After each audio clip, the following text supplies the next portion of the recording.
Hello बंधु, तो आप सभी लोगों को रॉक क्लासेज एलकेपी पर स्वागत है। इससे पहले हम एक पार्ट 1 पार्ट 2 वीडियो अपलोड कर चुके हैं। मैट्रिक्स का पार्ट 1 अपलोड हो चुका है, पार्ट 2 भी अपलोड हो चुका है और यह वीडियो नंबर पार्ट 3 है। यह पार्ट नंबर 3 वीडियो में हम लोग आव्यूह के प्रकार को डिस्कस करेंगे। आव्यूह के प्रकार की चर्चा कर रहे थे, जिसमें से हम लोग 3 आव्यूह के प्रकार की चर्चा कर चुके थे पिछले वीडियो में।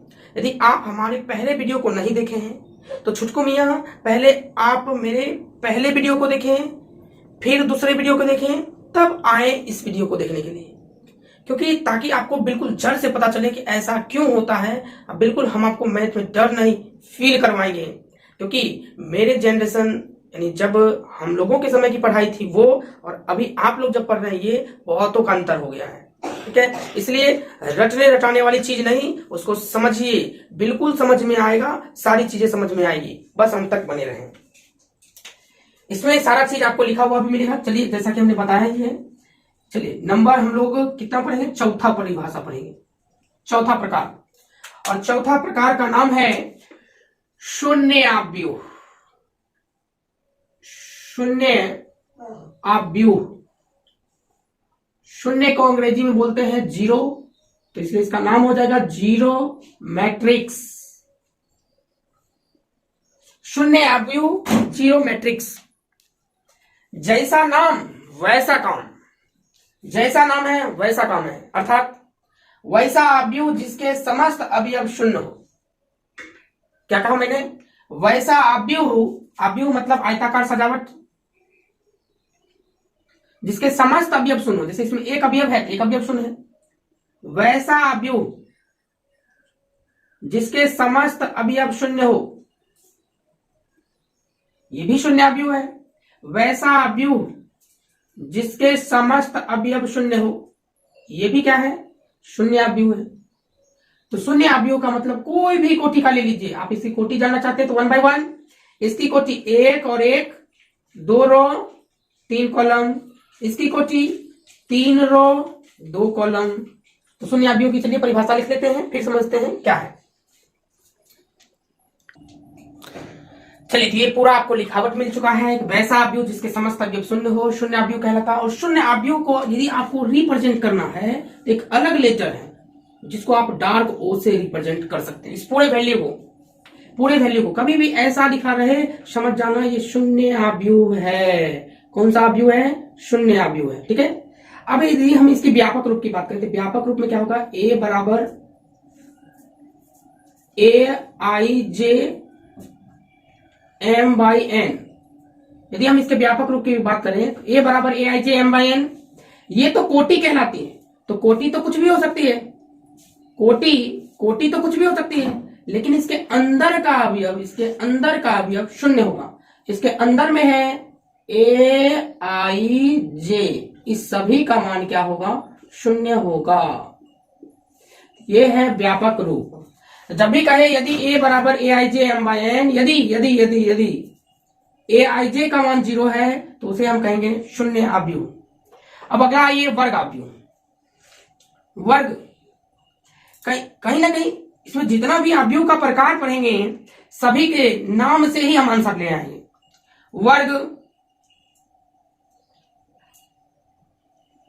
वर्ग कौन होते हैं?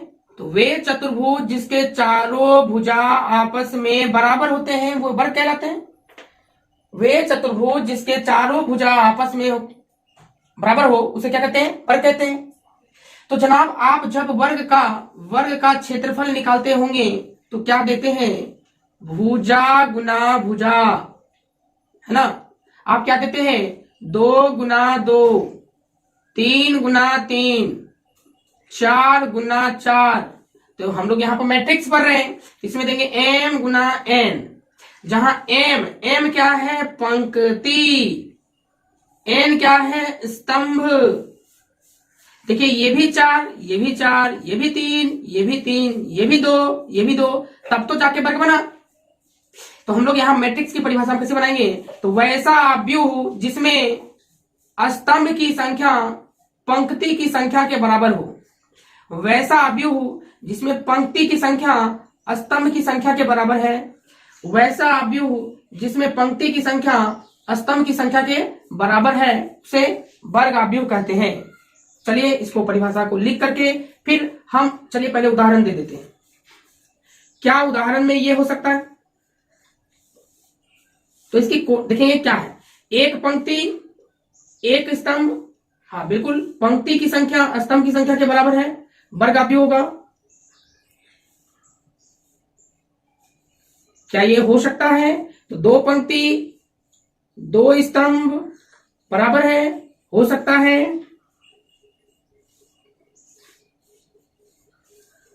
क्या ये वर्ग अवयव हो सकता है?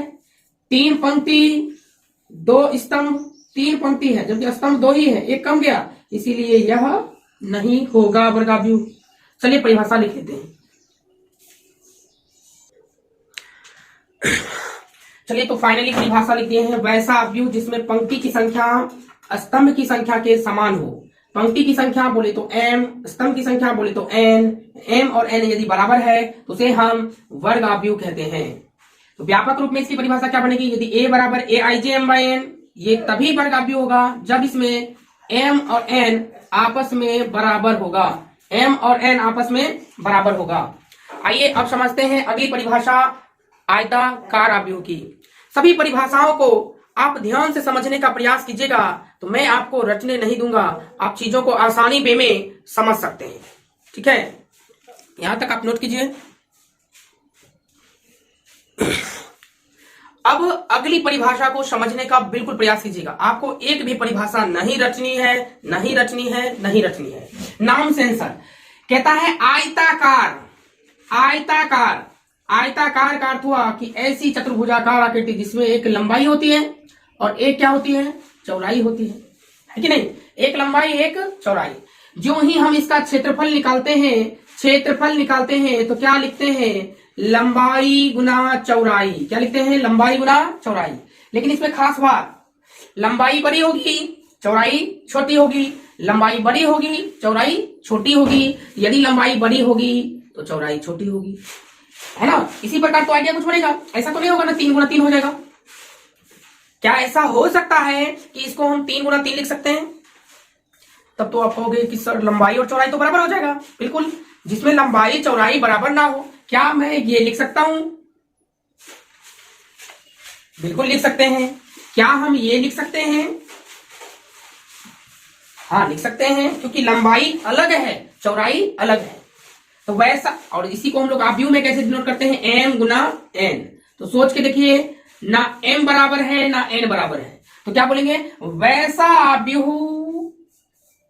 क्या बोलेंगे, वैसा अवयव जिसमें पंक्ति की संख्या स्तंभ की संख्या के बराबर नहीं हो, उसे ही कहते हैं आयताकार अवयव। क्या कहते हैं, वैसा अवयव जिसमें पंक्ति की संख्या और स्तंभ की संख्या के बराबर नहीं हो, उसे हम कहते हैं आयताकार अवयव। लिख सकते हैं परिभाषा, लिख देते हैं, वैसा अवयव जिसमें पंक्ति की संख्या और स्तंभ की संख्या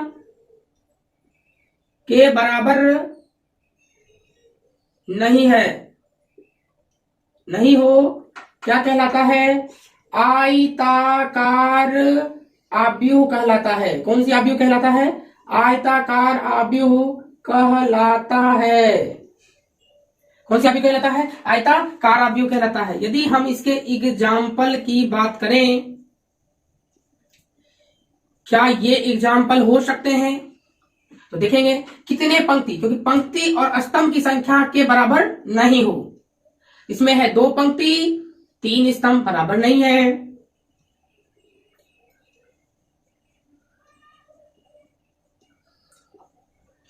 इसमें है 3 पंक्ति 2 स्तंभ, बराबर नहीं है। इसका मतलब यह भी आयताकार अवयव है, यह भी आयताकार अवयव है।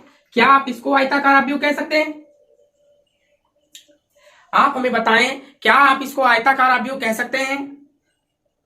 वाह, बिल्कुल बिल्कुल करेक्ट जवाब। क्या बात है, क्या बात है, बहुत बढ़िया बहुत बढ़िया, सबका आंसर बिल्कुल करेक्ट आ रहा है। हाँ बिल्कुल, हम इसको आयताकार अवयव कह सकते हैं। क्यों कह सकते हैं? एक बच्चे ने कमेंट भी किया, सर इसका कोटि 1/4 है। 1/4 है, इसमें पंक्ति स्तंभ के बराबर नहीं है, इसीलिए इसको हम बोलेंगे आयताकार आव्यूह।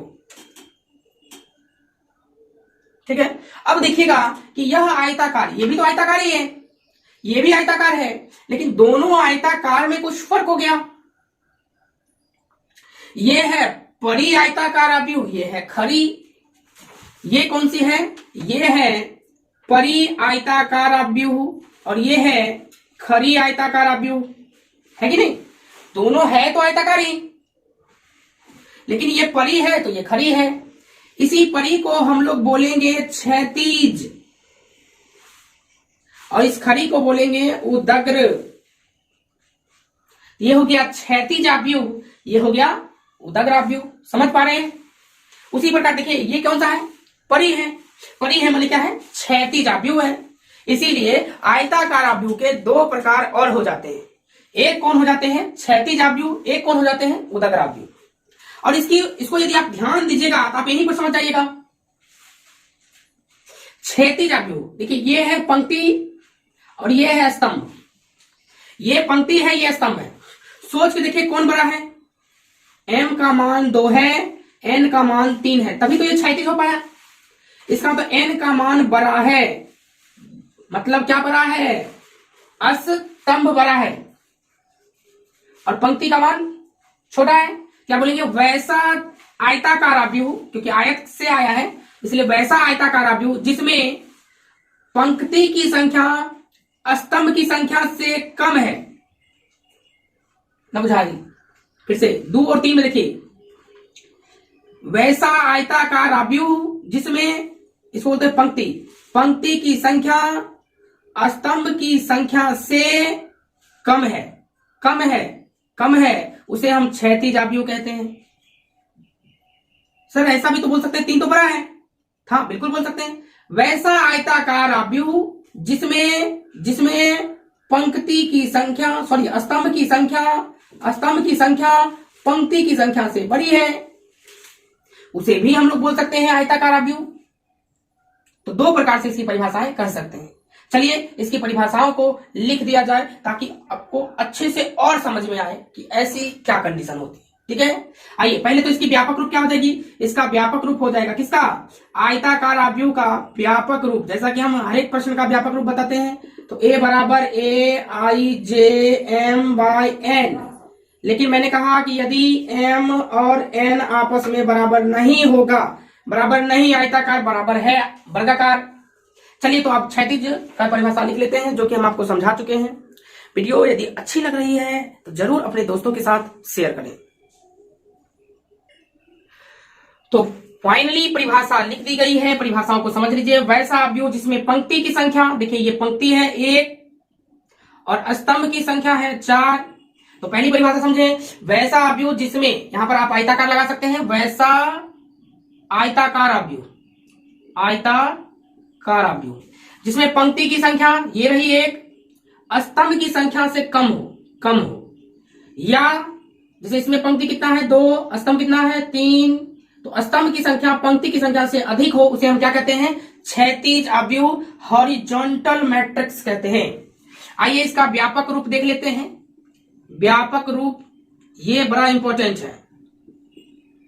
a बराबर AIJ, इतना तो लिखते हैं m/n। इसको यदि हम कहना चाहते हैं कि तुम क्षैतिज हो, तो इसके लिए कंडीशन क्या होगी? कंडीशन 2 हो सकती है, या तो पंक्ति, पहली परिभाषा, पंक्ति की संख्या स्तंभ की संख्या से कम हो, तो ऐसा सिंबल दे सकते हैं, या इसी चीज को हम इन्हें खुरपी लेकर के पलट देंगे, खखोट लेंगे, उन्हें घुमा देंगे। ठीक है, इस दोनों में से हम कोई भी भाषा नोट कर सकते हैं। चलिए अब हम दूसरी परिभाषा की बात करते हैं, वो है उदग्र। पहले आप इसको नोट कर लीजिए, चाहे तो स्क्रीनशॉट ले सकते हैं। चलिए तो लास्ट परिभाषा है आज का वीडियो का पार्ट नंबर 3 में, कहता है उदग्र आव्यूह। उदग्र माने खरा, देखिए खरी आव्यूह है, इसी को तो कहते हैं। परिभाषा निकालना, देखिए इसमें पंक्ति कितना है 2, स्तंभ कितना है 1, इसको हम लोग बोलते हैं पंक्ति, इसको बोलते हैं स्तंभ। ठीक है, सही है। तो मैं इसको बोलूंगा कि वैसा आयताकार आव्यूह जिसमें पंक्ति की संख्या स्तंभ की संख्या से अधिक हो। आप दूसरा भी देख लीजिए, 1 2 3 है पंक्ति और कुल मिला के 2 स्तंभ है। इसमें कुल मिला के 3 पंक्ति 1 स्तंभ, इसको बोलते हैं पंक्ति, इसको बोलते हैं स्तंभ, पंक्ति स्तंभ। तो वैसा आयताकार आव्यूह जिसमें पंक्ति की संख्या स्तंभ की संख्या से अधिक हो, या वैसा आव्यूह जिसमें स्तंभ की संख्या पंक्ति की संख्या से कम हो, उसे उदग्र आव्यूह कहते हैं। बिल्कुल उम्मीद करते हैं कि परिभाषा आपको रटना ना पड़ रहा होगा, आप आराम से सीख पा रहे होंगे। चलिए परिभाषा को पहले डन किया जाए। चलिए, तो इस प्रकार से मैंने उदग्र आव्यूह की आपको परिभाषा बता दी है। टोटल 6, 7 और ये 8वां परिभाषा थी। मैंने यहाँ पे आपको समझाने का प्रयास किया। अब मैंने कहा, बार बार मैं कह रहा हूं कि ये इसका जो इंपॉर्टेंट सेक्शन है और वो है व्यापक रूप, ये आपको समझ में आनी चाहिए, क्योंकि ये परिभाषा तो आपको लिखी हुई कहीं भी मिल सकती है, आप समझ सकते हैं, लेकिन ये समझने के लिए आपको इस वीडियो को देखना पड़ेगा। इसके लिए ए बराबर हो गया AIJ, जहां आई पंक्ति, जे स्तंभ, MIN, ऐसा तो सब में लिखते हैं, लेकिन यदि में क्या लिखते हैं, यही बड़ा इंपॉर्टेंट है। तो आप यहां पर समझने का प्रयास करें। मैंने कहा पंक्ति की संख्या स्तंभ की संख्या से अधिक हो, मतलब ये वाली संख्या इससे अधिक होगा। इसका मतलब M अधिक होगा N से। ध्यान से देखिए, M N से अधिक होगा। अब यही खुल भी लीजिए, खोल के उल्लेख कर दीजिए, N ऐसे हो जाएगा M। तो यहां से 2 परिभाषाएं बन सकती है। इधर वाला ये जो है, इसको पंक्ति बोलते हैं। देखिए परिभाषा, वैसा आयताकार आव्यूह जिसमें पंक्ति की संख्या स्तंभ की संख्या से अधिक हो। अधिक, जिन्हें मुंह खुलल रहता है उन्हें बोर, और जिन्हें नोक रहता है उन्हें छोट।